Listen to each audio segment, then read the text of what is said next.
neurológica, ¿no? Nos dice que la paciente, que la paciente está despierta con afasia de expresión, tiene parálisis facial, ¿no? Disminución de la fuerza muscular, está en todos los valores, la escala que tenemos,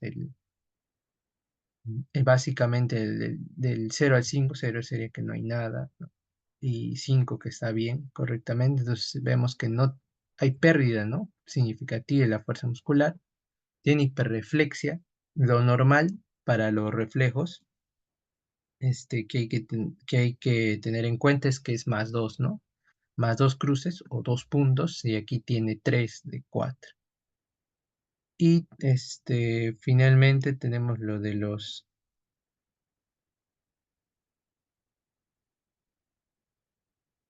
signos de Babinski, de, de Chaddock, Oppenheimer, presentes en mi cuerpo derecho. Esto vamos a describirlo a continuación. Ya vamos a explicarlo un poco más sobre la presencia de estos signos, ¿ok? Entonces, hasta ahí en ese caso, quiero que vayan pensando para discutir al final qué síntomas y signos te llaman la atención y cuál pensarían que es un diagnóstico presuntivo y dónde esperaríamos encontrar la lesión y de qué tipo sería.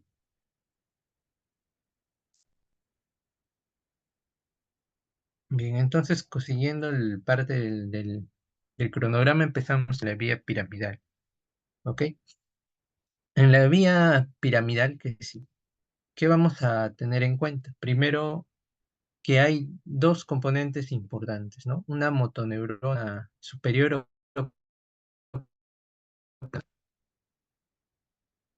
que va a partir desde el área llamada 4 de Brodmann, ¿no? A nivel de la circunvalación precentral, ¿no? ¿Ok? De este área 4 de Brodmann van a salir muchas fibraxones de esta primera motoneurona, ¿ok?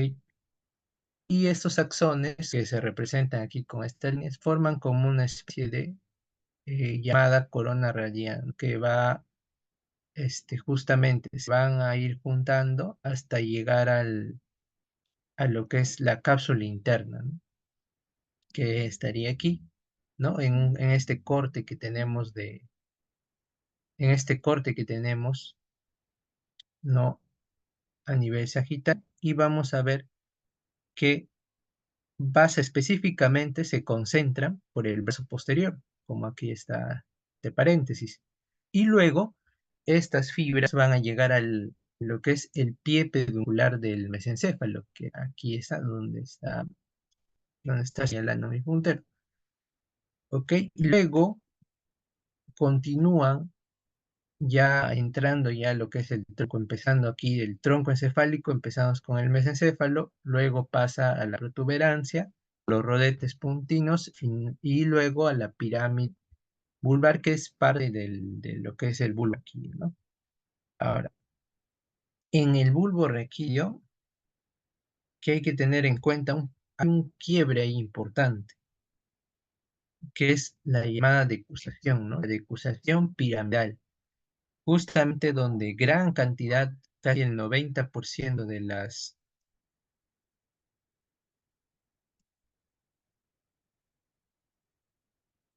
Ya, ahora creo que ahí me confirman que está... Ahora se me escucha así corrido o está un poquito como que fallando. No sé si todos me escuchan bien, los demás me confirman, por favor, si no, para ver ahí mi conexión, por favor. ¿Se me está escuchando ahora bien? Sí, se escucha perfecto. Ya,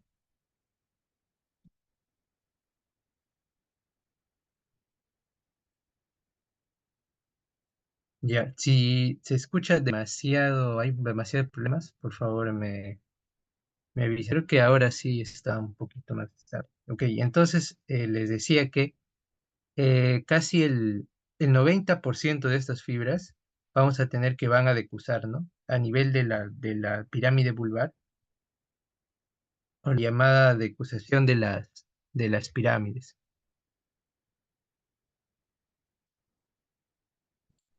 Entonces, el 80% va, y esta decusación va por un as, ¿no? Que aquí está abreviado, una vía, un as, es la vía córtico espinal lateral. ¿Por qué se le denomina así córtico? Porque está yendo casi desde la corteza cerebral, ¿no? Desde el área 4, pero por la parte lateral, ¿no? De lo que es la médula espinal, ¿no? Como ven aquí, ¿ok? En la parte lateral. Entonces, aquí, por este as va a pasar casi del 85 al 90% de los axones.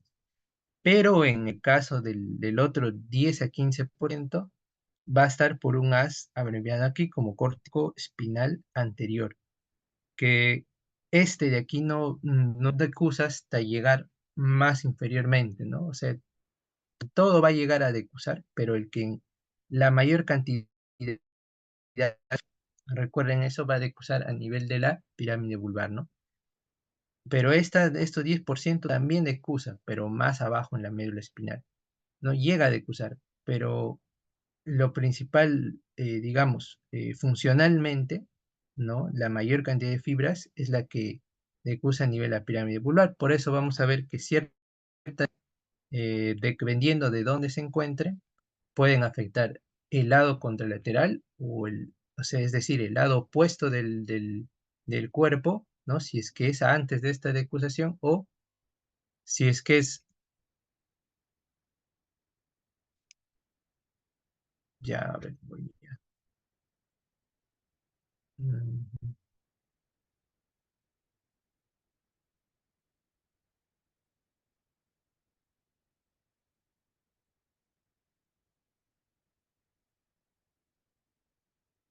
ya, ahora sí creo que ya se está estabilizando, ya. Entonces,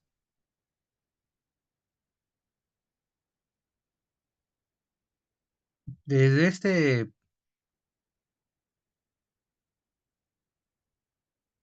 ya, entonces teniendo en cuenta eso, esta cantidad ya, entonces teniendo en cuenta esta cantidad de fibras que va hacia la parte contralateral, ¿no? Re- Van a llegar a un punto en la médula espinal donde van a hacer sinapsis con otra motoneurona, la siguiente motoneurona, que es la llamada motoneurona. Ya como no está la primera que vimos, superior, pues está más arriba, ¿no? Entre comillas. Y la que está más abajo, en el siguiente nivel, va a ser la motoneurona inferior o segunda motoneurona. Entonces, aquí voy a usar esto. Ya. Entonces, aquí, en esta parte, tenemos que van a hacer sinapsis, ¿no? Acá en sí no es que directamente se conecte, ya aquí hago una aclaración. Hay una interneurona que hace una conexión entre esas dos, que regula, digamos, la conexión entre la motoneurona superior y la inferior, que tal vez por fisio lo han visto en las células de Renshaw. Ahora, esta interneurona también es importante en el caso o sea, para evitar, ¿no? Ya sea una señal demasiado exagerada de parte de la motoneurona superior a la inferior, ¿no? De tal manera que tienen una regulación más que todo inhibitoria, ¿ok? En las señales que manda esta motoneurona superior, ¿no? Pero, y luego ya hace conexión en la motoneurona con la motoneurona inferior en el asta anterior de la médula espinal, ¿ok? Entonces, ¿qué va a pasar cuando, por ejemplo, tú vas al gimnasio, usas para levantar una pesita? ¿Qué nos ayuda la vía piramidal, ¿no? ¿Qué ordenaría a nuestros músculos? Finalmente, cuando llegue esta segunda motoneurona a la placa neuromuscular. En el caso de los músculos agonistas, que en este caso sería, por ejemplo, el bíceps, ¿no? Si estás haciendo esa fuerza de flexión. Entonces, y tu músculo antagonista sería el tríceps, ¿no? ¿Qué pasa con el músculo agonista? Si tú haces ese movimiento, va a realizar una contracción, ¿no? Pero en cambio el músculo antagonista normalmente tiene que relajarse, ¿no? Y eso es parte de la actividad motora normal que nosotros debemos tener, ¿no? ¿Ok? Y esto se ve regulado justamente por esta vía piramidal, ¿no? Que como su nombre nos hace referencia, esta vía piramidal, que es la vía motora por excelencia, ¿no? Se encarga de los movimientos voluntarios, ¿no? Voluntarios, ¿no? Voluntarios, ojo, voluntarios. Y de estas neuronas, ¿no? Como ya les mencioné, la primera, su origen está en la corteza cerebral, ¿no? Los libros también clásicos, se originaban de lo que es la llamada quinta capa, ¿no? Histológicamente estaban las células de Betz, ¿no? Y en la motoneurona inferior, como les mencionaba, el origen está a nivel del asta anterior de la médula espinal. Y haciendo resumen de las vías piramidales, la que estamos viendo aquí, la más importante es la córtico-espinal, ¿no? Con la parte del haz lateral y anterior que ya hemos mencionado. Pero hay otro también que corresponde a esta vía piramidal, que es la llamada córtico-nuclear. En la córtico-nuclear, más que todo se relaciona con pares craneales, ¿no? Por ejemplo, ¿qué pares craneales? Con el par 5, con el par 7, con el par 9, con el par 10 y con el par 12, par craneal 12, ¿ok?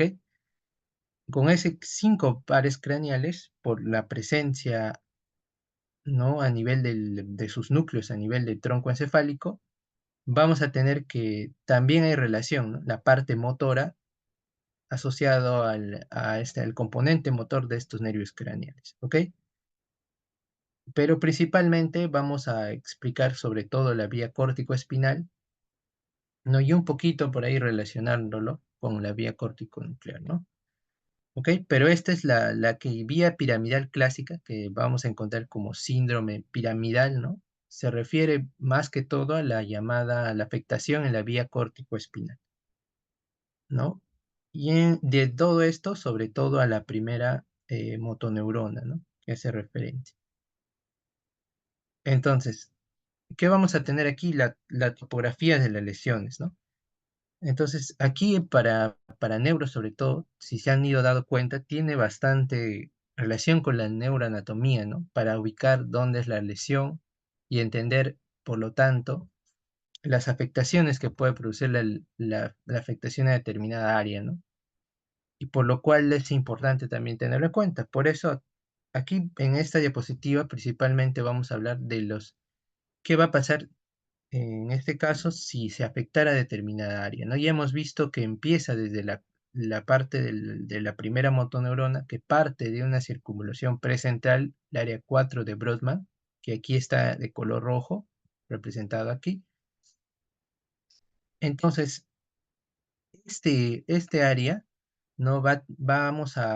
Junto con las demás áreas de la corteza cerebral, van a tener una distribución somatotópica, ¿no? Que somatotópica llamada justamente que su autor, Penfield, ¿no? Trató de establecer, digamos, en qué área de la corteza cerebral se encargaba de la motilidad de cada una de estas extremidades, de las extremidades, ¿no? Y también parte de la motilidad de la cara, ¿no? De los músculos de la cara, la nariz, los labios, la lengua. Entonces, aquí principalmente vamos a hablar de haciendo referencia a la parte de las extremidades. Vemos que más hacia la parte central, hacia la parte interna, ¿no? Aquí está la parte motora, sobre todo de los miembros inferiores, ¿no? Y en el caso ya la parte más externa, teniendo más a la motilidad de lo que es la parte de los miembros superiores, ¿no? Y también la parte sobre todo facial, ¿no? Y es por eso que básicamente se le denomina así, ¿no? La cara interna, se le dice que la motilidad sobre todo es a predominio lumbo-crural, ¿no? Es decir, músculos sobre todo a nivel del tronco y miembros inferiores. Y en el caso de la cara externa, va a ser a predominio facio del rostro y braquial justamente de las extremidades superiores. Entonces, ¿qué hay que tener en cuenta? Sobre todo, recordar la irrigación, ¿no?, de cada una de estas áreas. Entonces, la parte interna, como se ve aquí de azul, ¿no?, está dada principalmente por la irrigación por la arteria cerebral anterior, mientras que la parte, la cara externa más de la corteza cerebral, que es el predominio facio-braquial, por la arteria cerebral media. Y esto es importante tenerlo en cuenta, sobre todo justamente si se afecta determinada arteria, ¿no? Por ejemplo, en pacientes con accidentes cerebrovasculares, ¿no? Me puede ya sabiendo las características clínicas, si tiene alteración en la movilidad trombocrural braquial, saber probablemente dónde esté la afectación, ¿no? Sea o dónde haya ocurrido por ejemplo, una embolia, un émbolo que haya dañado ahí la arteria, una isquemia, o una rotura, ¿no? Un aneurisma. Entonces, ya me puede hablar de dónde puede ser la afectación, ¿no? A nivel de la corteza, sobre todo, hablando de la corteza motora. Pero también, en general, haciendo referencia a esa decusación que les mencionaba, que está aquí con la línea azul, aquí vemos justamente a más detalle todas las fibras, ¿no?, que están viniendo de los axones, el recorrido de los axones de la primera motoneurona, y vamos a tener que, según dónde se afecte, puede ser la lesión contralateral o también la lesión puede ser ipsilateral. En el caso de contralateral, tenemos principalmente tres puntos importantes de dónde va a originar una clínica, ¿no? Una clínica característica. Por ejemplo, en la corteza cerebral, si nosotros tenemos afectación en un determinado hemisferio, ¿no?, puede llegar hemiplegia o hemiparesia, ¿no? Aquí hago un recordaris que lo voy a poner también la siguiente, también está especificada, pero hemiplegia o hemiparesia, ¿no? La diferencia básica es que la hemiplegia es una parálisis, digamos, pérdida de movilidad total, mientras que la paresia es una pérdida de movilidad parcial. Entonces puede ser hemiplegia o hemiparesia. Acá lo he puesto hemiplegia, segmentaria porque solo ocurre en un grupo muscular determinado, ¿no? En este caso, si hablamos de la cara externa, solo es facio braquial y cara interna lumbocrural. Ok, pero puede afectarse ambos también, o ambos también, ¿no? Si es que afecta obviamente ambas arterias cerebrales. La cápsula interna son cuando se afecta aquí, debido a la gran concentración de fibras, ¿no? Puede llegar inclusive a hemiplegias totales, es decir, a la pérdida justamente de todo el hemicuerpo, de manera contralateral, ¿no? ¿Qué quiere decir esto? Que si aquí has tenido un problema en la corteza cerebral en la parte derecha,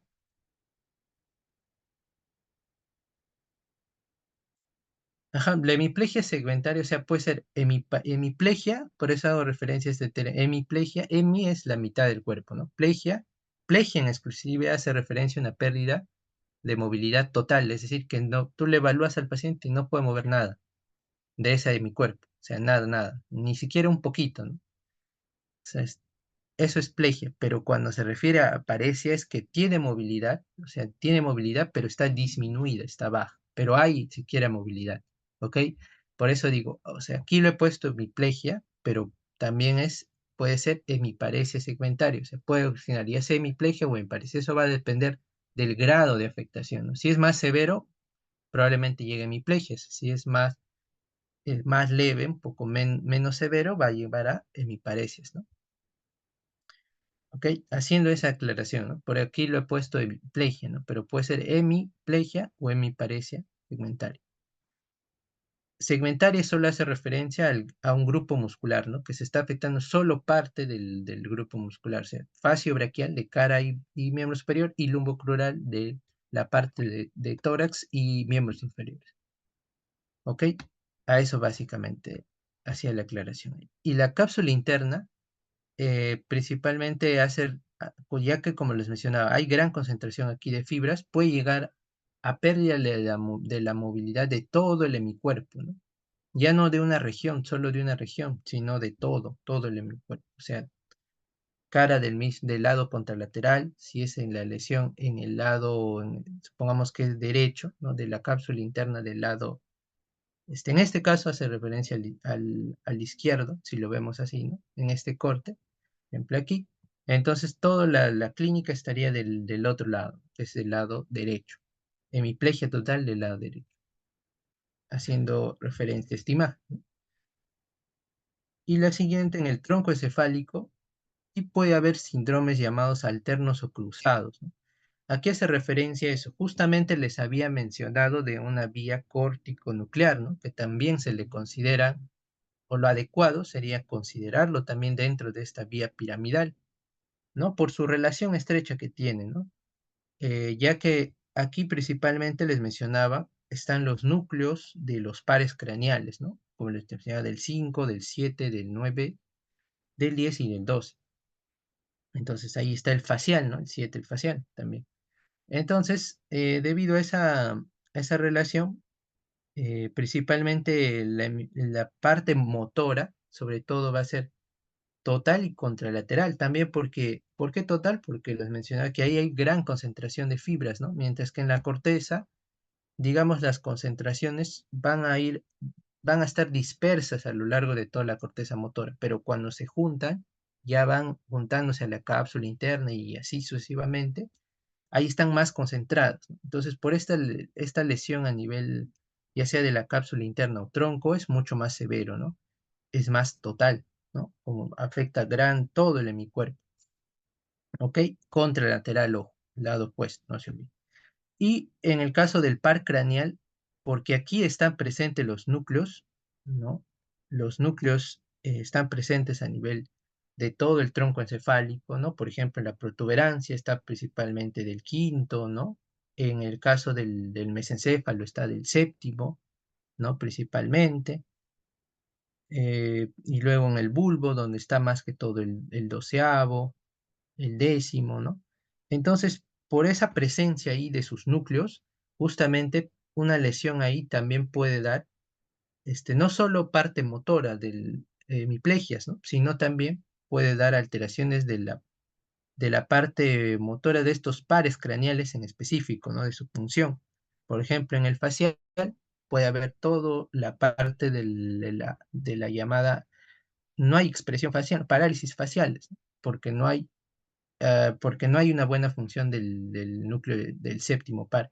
Entonces, en este caso, ya que las fibras están casi en su totalidad en el mismo lado, ¿no? Hablando de todo el tronco, ¿no? Van a ser del mismo lado, ipsilateral, ¿no? En este caso, por ejemplo, aquí está el lado izquierdo, ¿no? Están descendiendo. En el caso del séptimo, ¿no? Justamente todavía al estar en el mesencéfalo, sus fibras, todas las axones que están ahí de la vía piramidal, todavía están antes de la decusación, ¿no? Entonces, por eso es que la afectación del par craneal tiende a ser ipsilateral. ¿Ok? Están todos dispersos, ¿no? Están ahí de manera ascendente más que todo, porque tienen que llevar esa información también a la corteza y luego desciende hacia todo lo que es los músculos, ¿no? Porque son craneales, ¿no? Casi la mayoría tiene función en toda la parte de la cara, sobre todo, músculos de las expresiones faciales, de la lengua, ¿no? Por ejemplo, en el caso del 12, del hipogloso. Entonces, por eso son más que todo ascendentes. Y esto hace que estas fibras de la vía llamada córtico nuclear sean justamente que la lesión sea del mismo lado, ¿ok? Y a diferencia de la vía piramidal, que es más que todo, desciende todo ese trayecto para llegar a la médula espinal y luego por los nervios espinales llegar hacia todas las extremidades, ¿no? Ya sean superiores e inferiores. Es decir, va bajando, ¿no? De manera descendente. Pero en la córtico nuclear, en cambio, al ser principalmente la parte motora del cráneo, ya sea lengua, cara, ¿no? Los músculos faciales, entonces ese carácter ascendente hace que sea del mismo lado, ¿no? Ipsilateral. Ahora, también ipsilateral en la parte ya de hablando, por ejemplo, de los miembros superiores, de superiores e inferiores, vamos a tener que, si se afecta por debajo de la decusación, ¿no? Ya va a ser del mismo lado de la lesión, ¿no?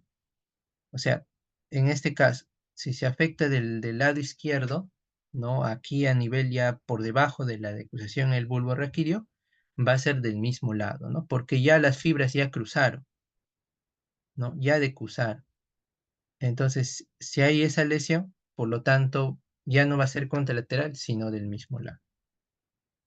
¿Ok? Eso hay que tenerlo bastante en cuenta para ubicar la lesión, ¿no? ¿Dónde está la lesión? ¿Ok? Y ahora, ¿qué más hay que tener en cuenta? Como les mencionaba, aquí hago la aclaración de hemiplegia y hemiparesia, ¿no? Puede haber ya sea parálisis total o parcial.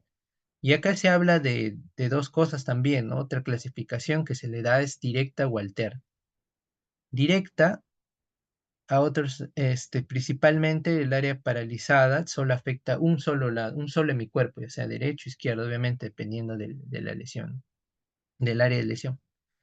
Y la alterna para el área paralizada de ambos hemicuerpos, como que habíamos visto en el síndrome alterno, ¿no? Que tiene afectación en la parte de los nervios craneales del mismo lado, pero en el otro, en el caso de lo motor, es más del lado contralateral, ¿no? A la lesión. Si es, por ejemplo, en la corteza, ¿no? La corteza cerebral, como ejemplo, o más abajo, ¿no? El nivel del tronco encefálico exclusivamente para ser específicos, ¿no? Entonces, en una parte, si es la lesión derecha, nervios craneales de la vía córtico-nuclear se afectarán del mismo lado, pero en el caso motor, sobre todo, del miembro superior e inferior, cualquiera de ellos, va a ser del lado contralateral, ¿no? Eso se llama alterno, ¿no? Hay una parte afectada de un lado y también del otro, ¿no? Ahora, qué clínica va a dar principalmente este signo o la afectación de la motoneurona superior? La espasticidad, ¿no? Que está relacionado bastante con la movilidad pasiva, la exploración, ¿no? ¿Qué quiere decir movilidad pasiva? Que el paciente está ahí echado, ¿no? De cúbito dorsal, pero yo le hago al evaluarle movimientos de flexión, ¿no? Por ejemplo, en el caso del bíceps, ¿no? Yo le hago flexionar para ver ahí parte también de la tonicidad que presenta ese músculo, ¿no? Entonces,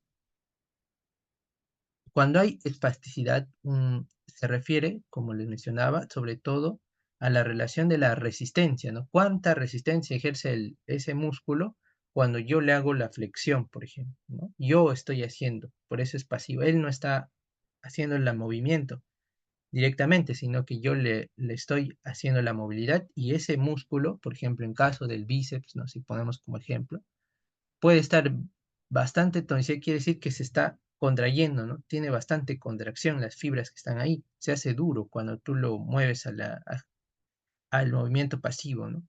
Entonces, la resistencia va a ser muy alta, pero sobre todo, como los mencionaba, esta espasticidad afecta a los músculos que van en relación contra la gravedad, ¿no? En el caso del bíceps, ¿no? Que tú tiendes a flexionar justamente el brazo y elevarlo en contra de la gravedad. En el caso a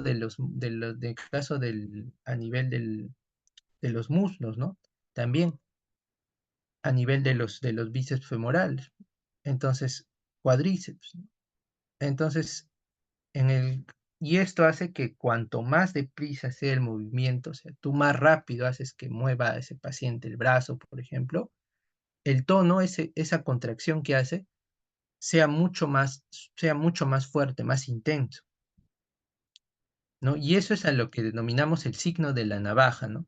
¿Qué quiere decir eso a la navaja? Cuando tú tienes, por ejemplo, por eso se refiere a la navajita, esa articulación que tiene ahí, ¿no? La navaja, cuando al inicio suele ser bastante duro al inicio, ¿no? Un poco más duro a comparación que cuando tú sigues moviendo la navaja, sigues abriendo para que salga el cuchillito, entonces cuando vas haciendo la movilidad a una fuerza constante, tiende a ceder, ¿no? A hacerse a hacer menos resistencia, ¿no? Entre comillas. Entonces, primero hace resistencia, es resistente al inicio.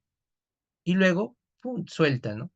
Y se mueve más, es como si ya estuviera más suave el movimiento, ¿no?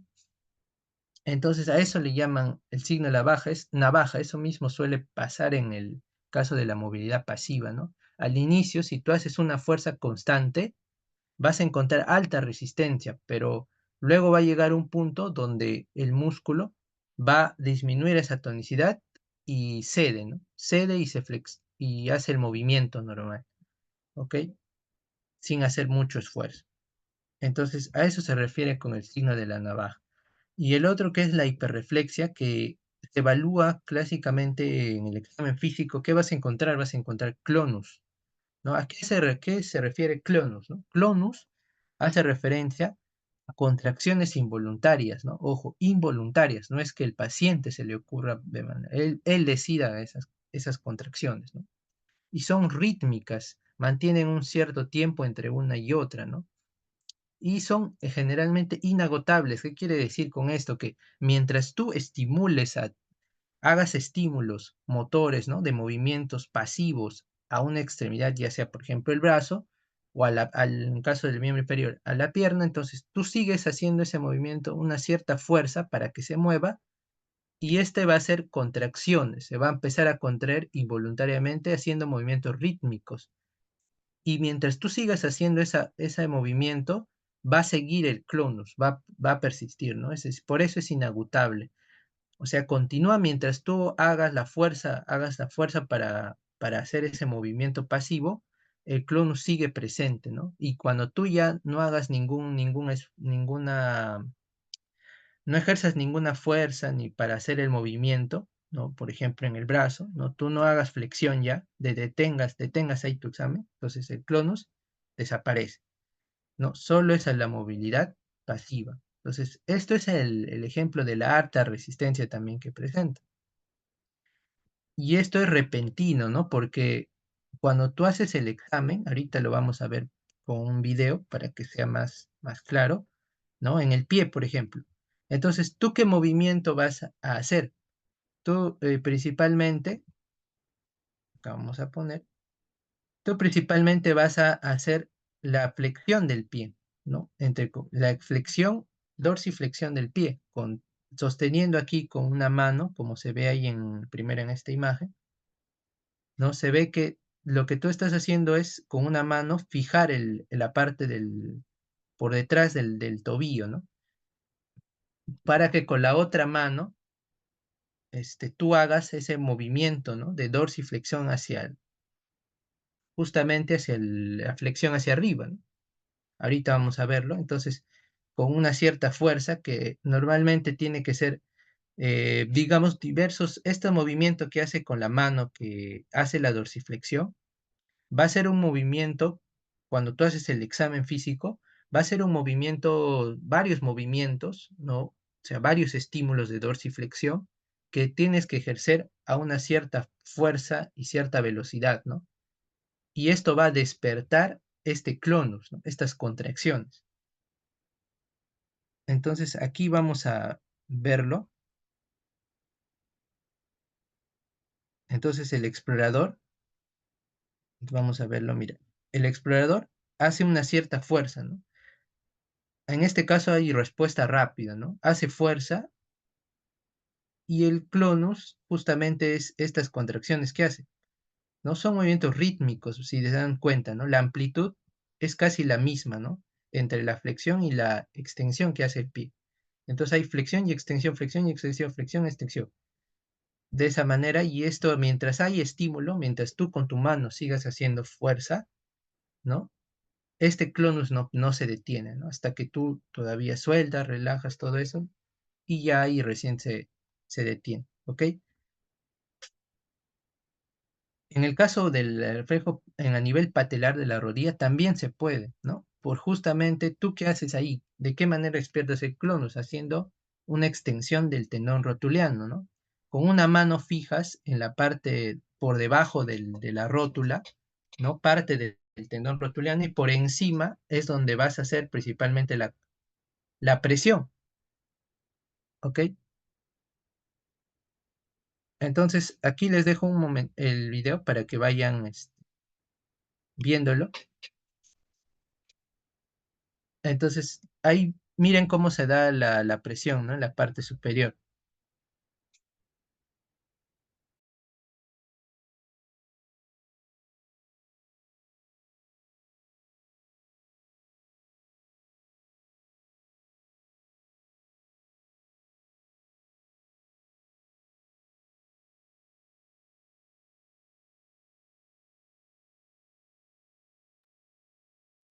¿Ves? Entonces, esa presión que tú haces con la mano en el tendón rotuliano en la parte por encima de la rótula, ¿no? Justamente hace que, ¿qué músculo está funcionando ahí exclusivamente? El cuádriceps, ¿no? Justamente con su conexión con el tendón rotuliano, ¿no? Hace que eh, justamente se contraiga, empieza a hacer contracciones y esto hace que cuando tú visualices, ¿no?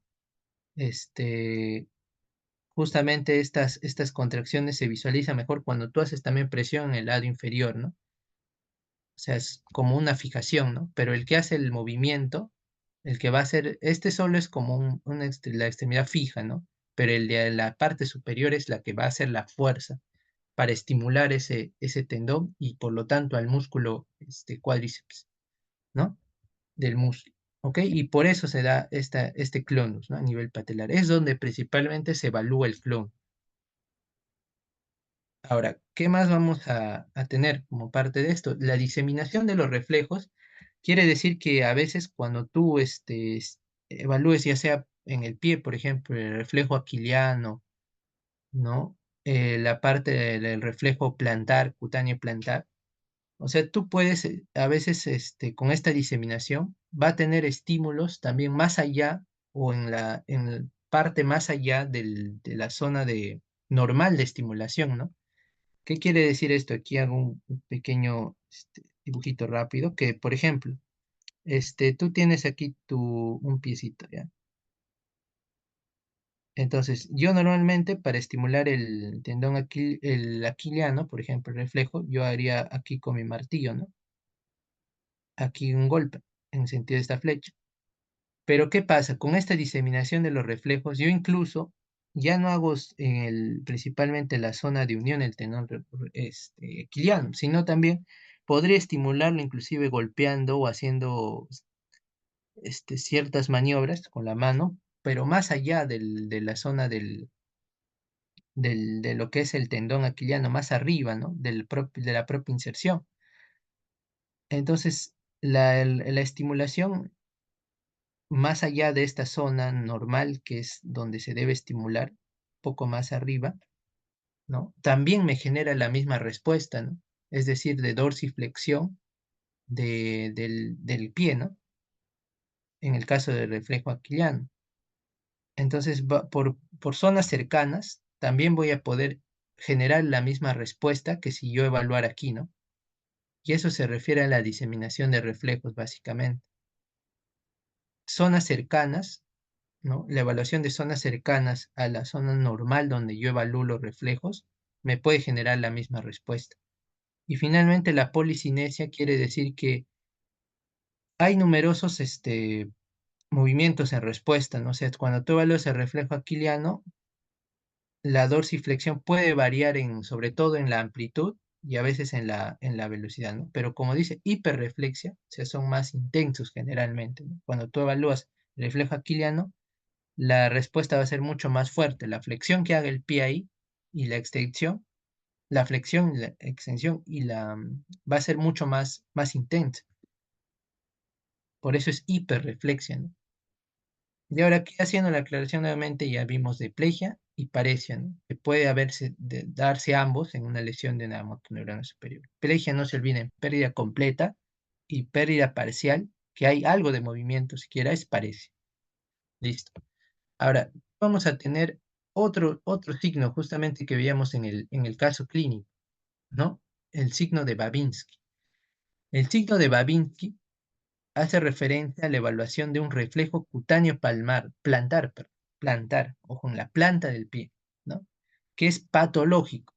Es algo que en el examen físico tú no debes decir ojo que signo de Babinski es positivo o negativo, ¿no? Simplemente el Babinski como tal ya dice signo de Babinski y es algo patológico para, ojo, es para pacientes que sean adultos, ¿no? Si hablamos de adultos o niños mayores de 2 años, o algunos autores también ponen 1 año y medio, cuando sean mayores de esa edad, este reflejo ya no debe estar presente, ¿ya? Si tú evalúas un recién nacido, probablemente sí encuentre el signo de Babinski, pero si es un adulto, ya sería totalmente patológico. Y solo dirías, cuando tú evalúas a un paciente y encuentras este signo, signo de Babinski presente nada más.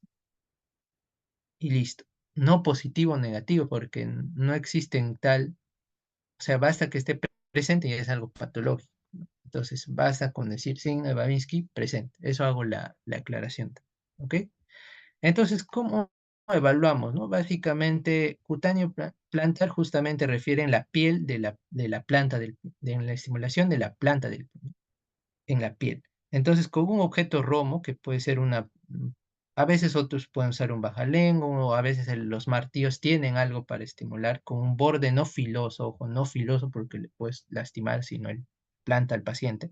Entonces, haces un movimiento empezando en este caso, por el borde externo y dirigiéndote hacia el borde interno. ¿Ok? Aquí muestro una imagen de la trayectoria que debe seguir, ¿no?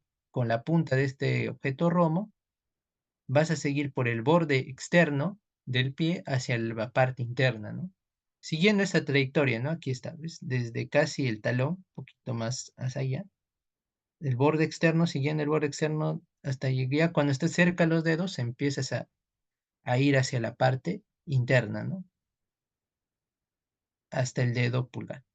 Entonces, estimulas eso y lo normal es que haya no como tal una extensión o llamado dorsiflexión, ¿no? Aquí en algunos libros van a encontrar que le llaman al movimiento que hacen los dedos hacia arriba, ¿no? Básicamente hacia arriba, ¿no? Tu dedo pulgar o tu dedo es tus demás dedos hacia arriba, básicamente le dicen extensión o algunos también lo ponen dorsiflexión, ¿no? Dorsi porque va hacia el dorso, ¿no? Y flexión justamente por ese movimiento entre comillas, de flexión, ¿no? Pero lo correcto sería en sí, si queremos ser estrictos, extensión, ¿no? Extensión de los dedos. Pero también van a encontrar por ahí dorsiflexión, ¿no? Que hace también referencia a la extensión. Lo normal es que no haya esa extensión, ¿no? Puede haber flexión como tal, flexión pura, no dorsiflexión, flexión de los dedos, ¿no? Como cuando te haces cosquillas, ¿no? Y tú qué haces haces cosquillas en tu planta del pie, también se flexionan tus deditos. Eso es lo normal, ¿no? Aquí vemos una imagen y acá los dedos, como ven aquí, están principalmente flexionados, ¿no? Cuando tú estimulas.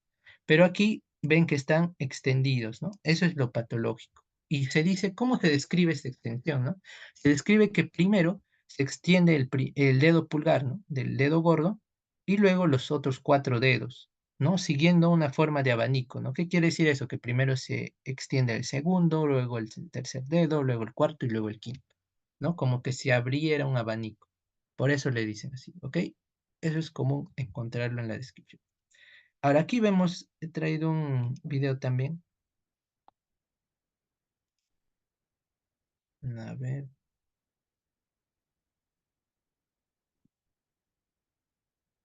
ahorita lo pongo antes de esto.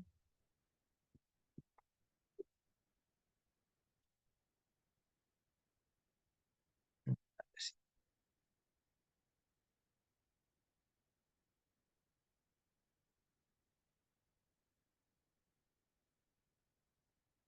ya, miren aquí. Entonces estimula por el borde externo y luego va hacia el borde interno. Es bien sutil aquí, o sea, no es tan marcado, pero miren, aquí se extiende. ¿Ve? ¿Me confirman si lo vieron por el chat? ¿Vieron la extensión del pulgar y luego de los demás dedos? Aquí lo señalo, mira. Entonces ahí estimula y extiende. ¿Vieron aquí? Está extendiendo, está llevando hacia arriba su dedo pulgar y luego los demás dedos.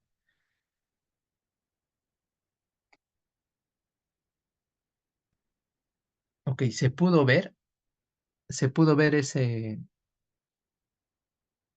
a ver,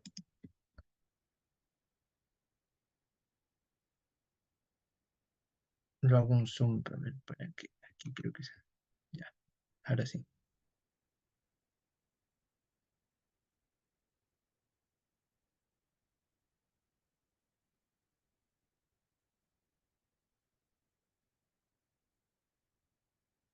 ya, miren, ahí está, ¿ves? Ese sería un Babinski presente, ¿no? Un signo de Babinski presente.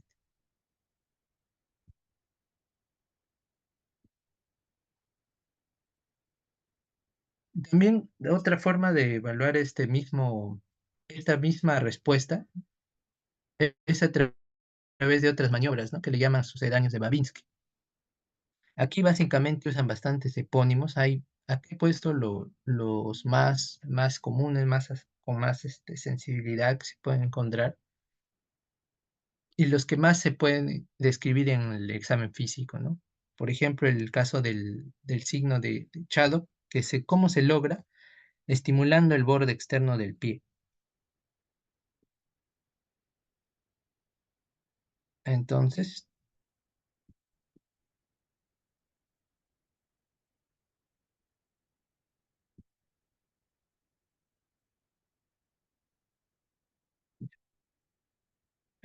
estimulando solo el borde externo, puedo lograr la extensión, ¿ves? Aquí ven la extensión primero del dedo pulgar y luego los dedos de los demás dedos es bien sutil, ¿no? Pero sí, en la estimulación externa se logra ver esta extensión de los dedos. Solo del borde externo, ¿no? No se ha dirigido hacia el borde interno, solo el borde externo, nada más. Eso se refiere el caso de Chad. Y Schaffer, el caso de Schaffer se refiere a la comprensión del tendón de Aquiles, ¿no? Que lo vamos a ver aquí.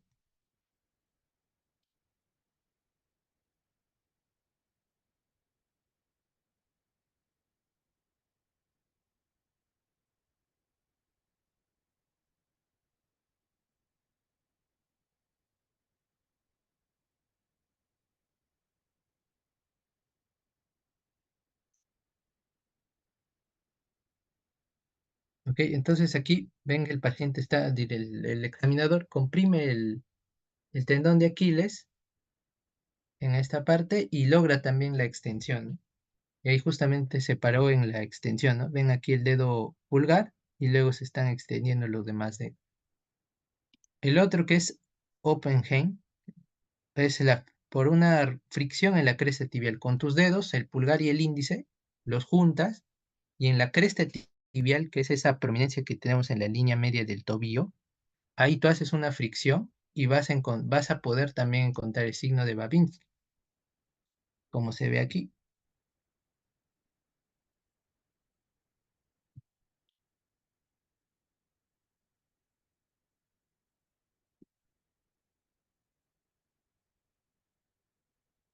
No se olviden, con el dedo pulgar e índice,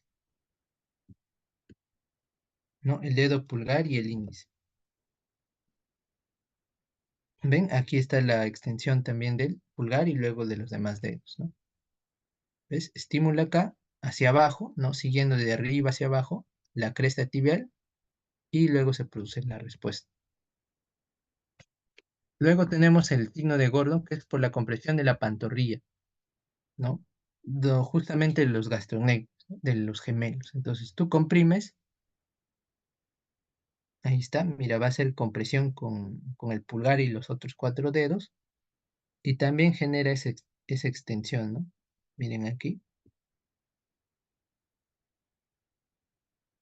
aquí ven la extensión del pulgar y luego los demás dedos, ¿no?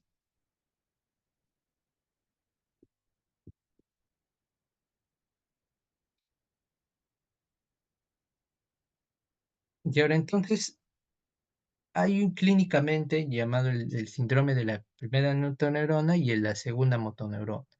Principalmente hemos hablado de la primera motoneurona, que es lo que más se pregunta en la evaluación clínica, ¿no? Cuando tú evalúas a un paciente, vas a encontrar, evaluar la presencia de esos signos, del clonus, de la tonicidad. Entonces, por eso es lo que ahí he centrado más enfocado más la ponencia, ¿ok? Pero hacemos un versus, ¿no? De qué podemos encontrar de diferencias entre cada uno de ellos, ¿no? Que es un poco, algunas cosas son lo opuesto que se puede generar en la primera motoneurona que en la segunda motoneurona. Entonces, primero vemos que en la primera motoneurona evaluamos principalmente la motilidad voluntaria. Si evaluamos ello, vamos a tener lo siguiente, ¿no? Que en la primera motoneurona son grupos musculares o puede ser polimuscular, pero básicamente grupos musculares. Y en cambio la segunda motoneurona puede dar parálisis de músculos aislados, ¿no? Por ejemplo, en la primera motoneurona veríamos facio-braquial o lumbocrurales, ¿no? Pero en la segunda motoneurona, por ejemplo, puede haber solo daño monoparesias, llamado monoplegias o monoparesias, por ejemplo, solo de la mano, solo del brazo, ¿no? Como una diferencia, o sea, un músculo aislado, solo de ahí, ¿no? Pero de ahí todo bien, ¿ok? En la segunda motoneurona. En el tono muscular, aquí habíamos visto ya que hay hipertonía, ¿no? Hay una hipertonicidad. Pero aquí en cambio hay hipotonía que tiene a ser flácido, ¿no? Una musculatura flácida, atonía a veces cuando ya no hay nada de tonicidad, ¿no? Pérdida total de la tonicidad en casos más severos. En el trofismo vamos a ver lo siguiente, que es alto y aquí generalmente es normal, ¿no? Justamente relacionado con parte con la hiperreflexia que se va a generar, ¿no? Por eso vemos que en caso de los reflejos profundos, por ejemplo, evaluamos los más evaluados, entre ellos el reflejo aquiliano, ¿no? Tendón de Aquiles, podemos encontrar una hiperrespuesta, ¿no? Una hiperreflexia. Y en el caso de, en cambio, de la segunda motoneurona, va a haber hiporreflexia, ¿no? Por ejemplo, en caso de una lesión de primera motoneurona, puede estar tus reflejos en +3, ¿no? +4. Pero en cambio, en el caso de lesión pura de segunda motoneurona, vamos a encontrar que tu reflejo puede estar E+1, ¿no? O 0, ¿sí? Arreflexia, ¿no? No haber reflejo, no haber ninguna respuesta cuando tú con tu martillito golpes el martillo de reflejos, golpes tu tendón de Aquiles. Superficial, también van a haber algunas diferencias, como los reflejos cutáneos abdominales, ¿no? Que ya en el taller vamos a ver un poquito esto, cómo se evalúa, ¿no? Pero básicamente a nivel del abdomen, ¿no? Cuando tú haces un estímulo con un objeto romo también puede ser, vas a tener alguna respuesta, ¿no? De unos movimientos ahí que hay, unas leves contracciones. Entonces, en caso esto está abolido, por ejemplo, puede estar abolido en la primera neurona y en el segundo no, está normal. Anormales, en reflejos justamente habíamos visto los de patológicos, ¿no? Cutáneos plantares que son patológicos de signo de Babinski, ¿no? La extensión de los dedos, del primer dedo y luego los demás en abanico, no se olvide. Y en cambio en el segunda motoneurona como tal no se encuentra este signo de Babinski. Y fasciculaciones, que son unos movimientos también involuntarios, como si fuera una clásico ejemplo podría ser como una serpiente, que se forma en una forma de una ondulación, digamos así. Podríamos describir en simples palabras las fasciculaciones. Pueden estar presentes solo en la lesión de la segunda motoneurona, ¿no? Pero en la primera no. Y aquí como un datito extra, básicamente, también podemos encontrar lesiones en caso de ambos, no solo en, esto hablamos de lesiones puras, ¿no? En la tabla que les mostré, pero pueden ocurrir, también pueden ocurrir lesiones en ambas motoneuronas, y eso lo podemos encontrar en patologías como la esclerosis lateral amiotrófica, ¿no? Y también en otras patologías como la esclerosis múltiple, ¿ok? En el caso del ELA, ¿no? El famoso ELA, que seguro ustedes han visto a Stephen Hawking, ¿no? Hawking, que es justamente el que el que presentaba, ¿no? Esta patología, ¿no? Y cada vez, inclusive ahora está siendo más frecuente, ¿no? Por lo tal, puedes encontrar hallazgos tanto de primera como de segunda motoneurona, ¿ok? Eso quiero que también lo recuerden, ¿no? Como un dato extra. Son una de las pocas patologías motoras donde vas a encontrar signos de ambas, ¿no? Puedes encontrar, por ejemplo, puedes encontrar Babinski y a la vez fasciculaciones, ¿no? Fasciculaciones de la segunda, pero Babinski es más de la primera motoneurona. Puedes encontrar también a veces hiperreflexia, ¿no? Más de la primera motoneurona. En el caso de la tonicidad puede estar también a veces haber teniendo la hipotonicidad, ¿no? En el caso de que sea más segunda motoneurona, ¿no? Entonces puede ser variable, pero vas a encontrar ambos, ¿no? Hallazgos de afectación de ambas motoneuronas, en el caso de NEL. Ahora, pasando al siguiente punto ya, que es el síndrome cerebeloso. Aquí básicamente, ¿qué hay que tener en cuenta en el síndrome cerebeloso? Que hay conexiones, ¿no? Es decir, el cerebelo es como si fuera un director de una orquesta, ¿no? Aquí he puesto justamente esa analogía, que es el que coordina, digamos, la parte motora, ¿no? Si bien la corteza es la que inicia casi todo, en la corteza motora se inicia toda la parte de la vía piramidal, también esta tiene conexión con el cerebelo, ¿no? Con vías ya sean aferentes o aferentes, ¿no? Sobre todo, primero llegan estímulos de la corteza cerebral, como ven aquí en rojito en esa imagen, ¿no? Parten de la corteza del área motora, ¿no? Llegan a lo que es el tronco encefálico, luego van señales aferentes, ¿no? Es decir, que salen, ¿no? De la corteza y llegan al cerebelo, y luego el cerebelo manda también señales eferentes, ¿no? Para que finalmente haya la coordinación, o la coordinación de los movimientos voluntarios. Entonces, es como el director de orquesta, ¿no? Por más que tú tengas intacto tu vía piramidal, tengas bien tu parte neuromuscular, ¿no? Tu placa neuromuscular, tengas bien tu músculo. Por más que estén bien, si falla tu director de orquesta, la coordinación de estos movimientos van a estar mal, ¿no? Van a ser movimientos descoordinados, ¿no? Descoordinados. Entonces, a eso hace referencia esta analogía, ¿no? Que es como para entender un poco mejor. Y además, según sea la lesión, el lugar de la lesión, la vermis, recuerden que es como el cuerpo calloso del cerebro, ¿no? Algo así está en el cerebelo, ¿no? En la mitad, dividiendo ambos hemisferios, conectando ambos hemisferios, está lo que es la vermis, ¿no? Justamente cuando se da ahí una afectación, una lesión, generalmente la lesión, si hablamos cerebelosa, síndrome cerebeloso, va a ser bilateral, clínica. Si es solo del hemisférico, aquí hay algo curioso, ¿no? A diferencia de que hemos visto en el caso de la vía piramidal, aquí más bien es ipsilateral, ¿no? Son del mismo lado.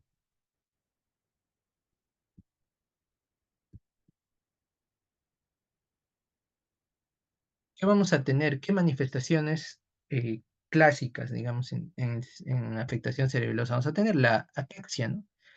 La ataxia, como ya hemos visto, hablando de una parte, de una lesión hemisférica, va a ser ipsilateral, en el mismo lado de la lesión, ¿no? Entonces,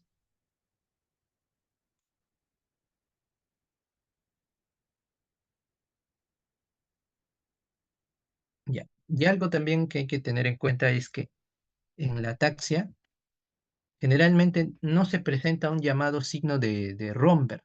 ¿No? El Romberg básicamente lo evalúas con tu paciente que esté parado, así como firmes, ¿no? Esté junto a los pies, tú le pides que básicamente cierre los ojos, ¿no? Cierra los ojos. Y si el paciente tiene hay un movimiento como que se quisiera caer ya sea a un lado, a un lado adelante, atrás o a los costados, entonces ahí dirías que es un romber positivo, ¿no? Generalmente aquí no hay romber, ¿no? Cuando hay romber, ya lo van a ver más adelante, más detalle, o ya lo han visto en el anterior, me parece, ¿no? En la anterior ponencia, Lo han visto con las lesiones de cordón posterior, ¿no? Por ejemplo, ahí se afecta la llamada propiocepción, ¿no? La orientación espacial del cuerpo, ¿no? Entonces, cuando tú cierras los ojos, como no en general estarían bien, si es puro, ¿no? La afectación cerebelosa, los cordones posteriores están bien, entonces no tendría por qué haber romber, ¿no? Pero si hay romber, puede haber, si hay ataxia y romber, por ejemplo, podría haber también afectación cerebelosa, ¿no? O sea, no es, si es puro, obviamente no habrá, ¿no? Pero si hay afectación de cordón posterior, ahí sí aprenderá romper, ¿no? Y esa es justamente una distinción importante, ¿no? Ah, ya. Y aquí hago un hincapié en algo, ¿no? Que puede haber romper en algunas patologías específicas, ¿no? Esto lo voy a mencionar ahorita con la tabla, ¿ok? Puede haber cuando hay ambas, ¿no? Como les mencionaba, cerebelosa más cordón posterior. Puede haber casos. Ahorita vamos a mencionar qué casos hay particular de patologías que pueden dar ello. Pero si es puro, ojo, no hay romper, ¿no? Esa es una diferencia importante. Entonces, ¿a qué denominamos o una manifestación de la ataxia? Dentro de esta ataxia está la dismetría, que es la incapacidad que nosotros tenemos para poder alcanzar un objeto, ¿no? Por ejemplo, yo quiero agarrar mi vaso con agua, entonces mi mano se dirige a ese objetivo, ¿no? Al asa del vaso. Entonces, si nosotros nos detenemos antes de llegar a ese objetivo de agarrar el asa, entonces le llamamos hipometría dentro de esta dismetría, es otro término. Y la hiper, en cambio, cuando nos detenemos ya cuando nos pasamos del objetivo y luego volvemos al asa, ¿no? Nos pasamos más adelante del vaso, del asa del vaso y luego volvemos, ¿no? A eso básicamente es esa referencia, esos términos, ¿no? Que a veces lo van a poder encontrar. Entonces yo cuando evalúo esto, voy a hacer algunas pruebas, ¿no? Como por ejemplo la prueba del llamado índice nariz, ¿no? Entonces,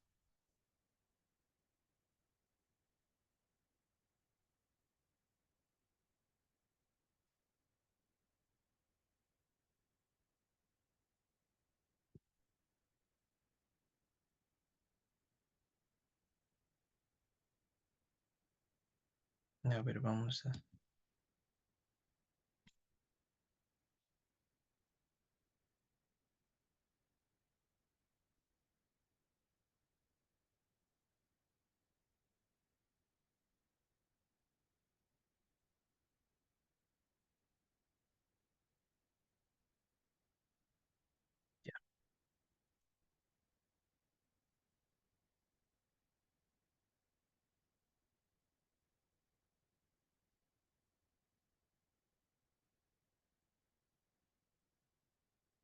Ya, ahora sí. Entonces, aquí vemos, por ejemplo, la prueba del llamado índice nariz, ¿no? Tú pones tu índice como explorador y el paciente tiene que llevar su dedito, su índice a su nariz y luego hacia tu dedo. Entonces, ¿qué vemos aquí, no? Básicamente que el paciente quiere alcanzar, cuando quiere llegar al objetivo que es el índice, empieza como que a hacer unos movimientos como un cierto temblor, ¿no? Pero es decir, que no llega precisamente de forma directa al objetivo, ¿no? Se detiene un poquito antes, en este caso había como una hipometría, y luego llega al índice, ¿no? Pero como que hay una cierta duda antes, ¿no? Como que el movimiento, ¿ves? Se dan cuenta que antes de que llegue, se detiene, ¿no? Hace como que se detiene y luego ¡pum! Llega. Se detiene un poquito antes, hace una pausa, ¿no? Y luego recién llega. El otro que están viendo, la segunda parte, es solo índice, ¿no? Solo, ya no nariz, solo índice. Igualmente pasa lo mismo, ¿no? Cuando tú evalúas ahí.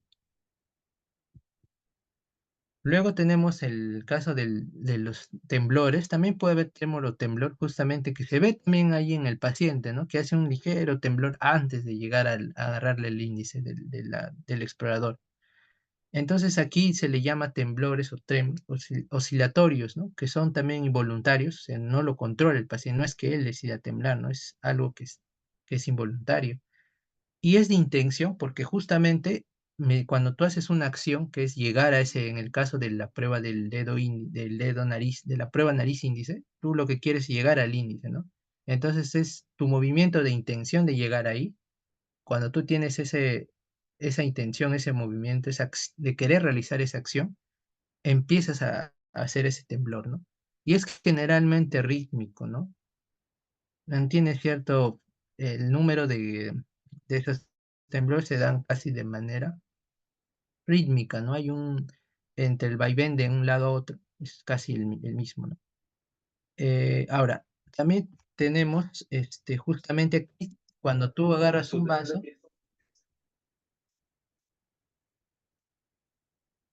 entonces el paciente cuando está quieto, como ven aquí, no hay el caso del temblor, ¿no? Cuando está en reposo, no tiene temblor, ¿no? ¿Cuándo se da el reposo? ¿Cuándo se da el temblor?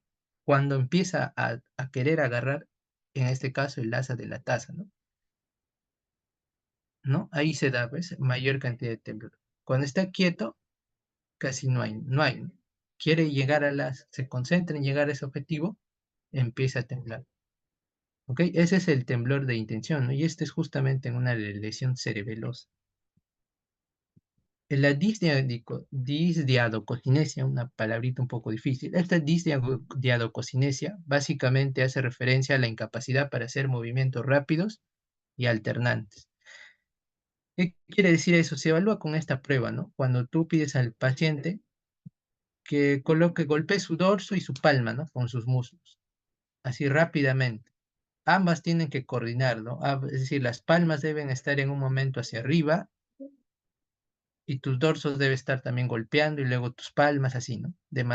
Siguiendo esa secuencia. Son alternantes por eso, ¿no? Primero golpea tu palma, el muslo y luego tu dorso de la mano. Son rápidos, tú le pides al paciente que lo haga rápido, lo más rápido que pueda, ¿no? Y esto generalmente, esta respuesta cuando hay afectación a disdiadococinesia, va a ser movimientos alternos torpes, ¿no? O sea, puede hacer que uno en una mano golpee el dorso y en el otro la palma, ¿no? O a veces no coordina, a veces hace 2 veces toca el dorso en su muslo o 2 veces la palma, ¿no? 2 veces golpea la palma. Como se ve aquí, ¿no? Vean el video, miren, escuchen lo que está evaluando.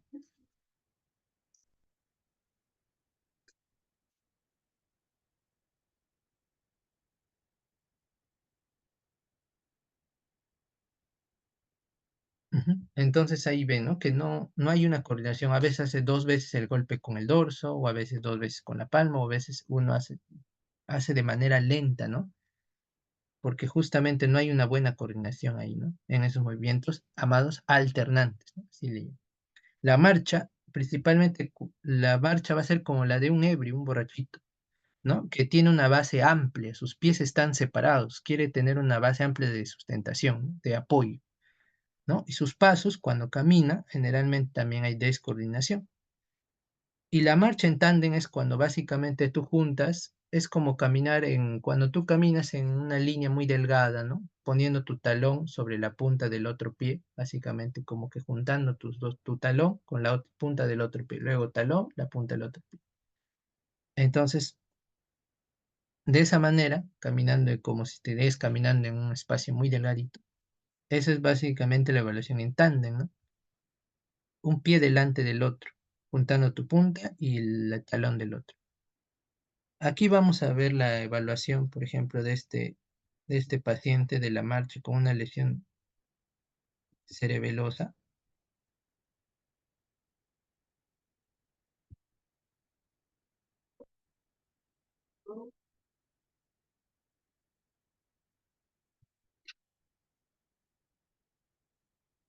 Entonces ahí ven los pasos amplios, ¿no? La base amplia y mira la marcha en tándem, ¿no? Lo que le decía.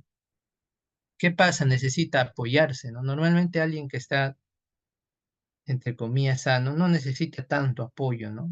Tiene necesidad de apoyarse en la pared para hacer la marcha en tándem, ¿no? Y la otra sí ven que es base amplia, ¿no? Como que separa sus pies para tener más apoyo y son pasos descoordinados, ¿no? A veces hay lento, a veces lo hace un poco más rápido, ¿no? Y aquí vemos también básicamente es una simulación, ¿no? De una base amplia. Esta sí era de un paciente también con lesión cerebelosa, este más que todo es como una simulación. ¿no? De cómo la base de sustentación es amplia, ¿no? Abre los pies, ¿no? Como si estuviera ebrio, ¿no? Así, vente el paciente.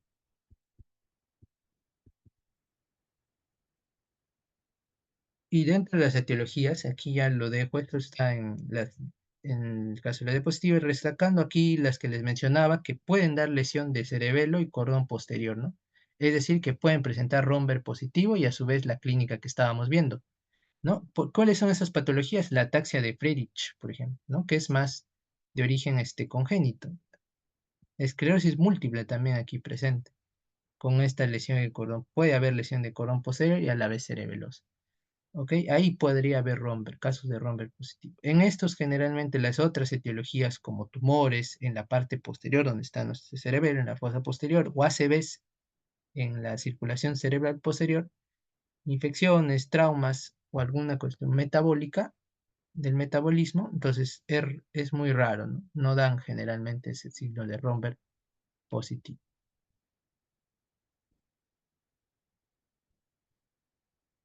Entonces, ya vimos uno de los pilares importantes que le llaman el síndrome cerebroso, ¿no? Que es la ataxia. Ahora, el nistagmo también se puede presentar en estos pacientes.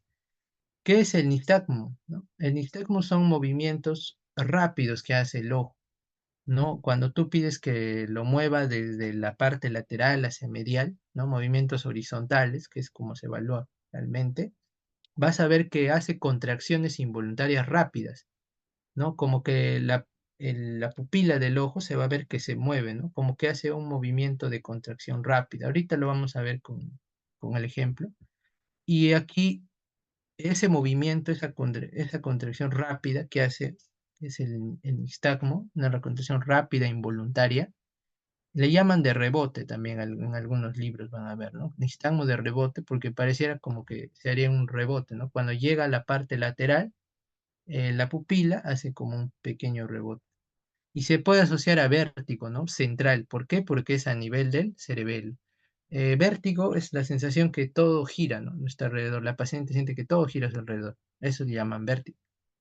Entonces, ¿qué vamos a tener aquí? Vamos a tener lo siguiente, ¿no? Aquí vamos a ver para ejemplificar cómo sería el nistagmo, ¿no? En estos pacientes. A ver,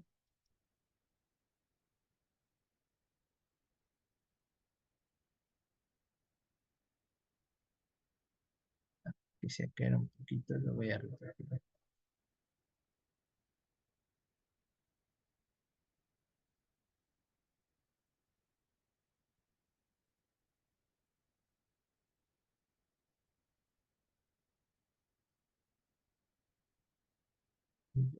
Entonces,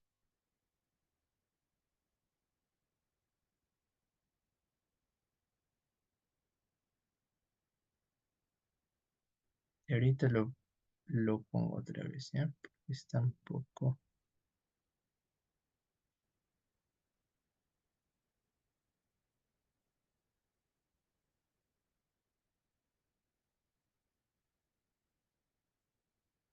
Ya, ahí van a ver que va a pedir que siga el dedo, básicamente, del explorador, ¿no? Siguiendo el dedo, haciendo movimientos horizontales del ojo.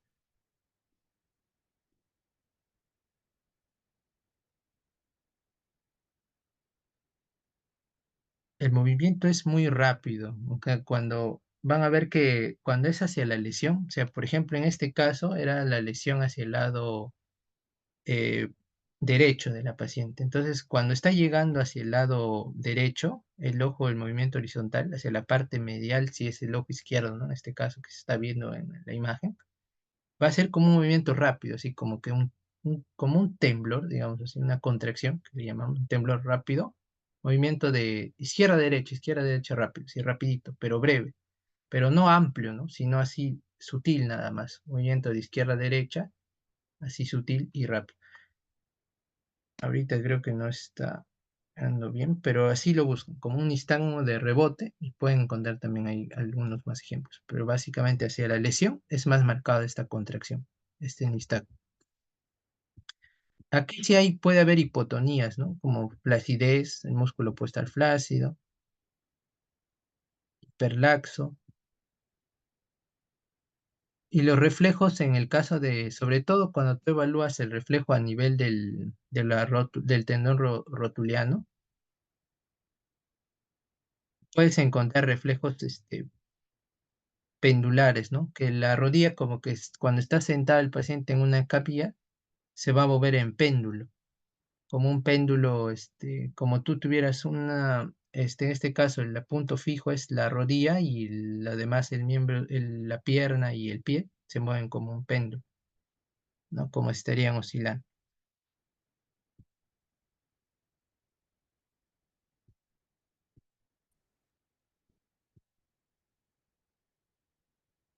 También puede haber afectaciones del habla, ¿no? Justamente por falta de coordinación de los músculos orofaringeos, ¿no? Relacionados al habla. Puede haber también disartria en estos pacientes y le llaman tiene una denominación peculiar, ¿no? Aparte del habla que es lenta, más lento, cuando uno está ebrio, ¿no? Un paciente, un borrachito que ves como que habla lento, ¿no? Con las palabras como que alarga las palabras. Entonces, esa habla escándida que le llaman, ¿no? Cuando las parte las palabras a veces en sílabas y son sílabas la haces más larga entre sílaba y otra y a veces con un tono en algunas partes más explosiva, ¿no?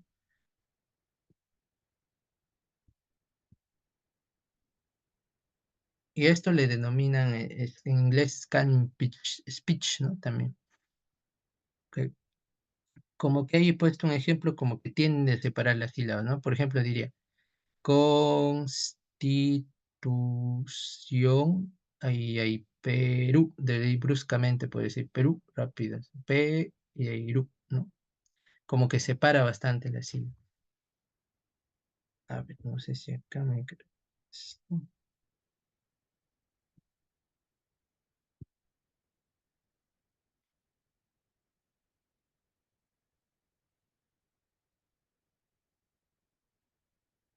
ya, entonces, estos son los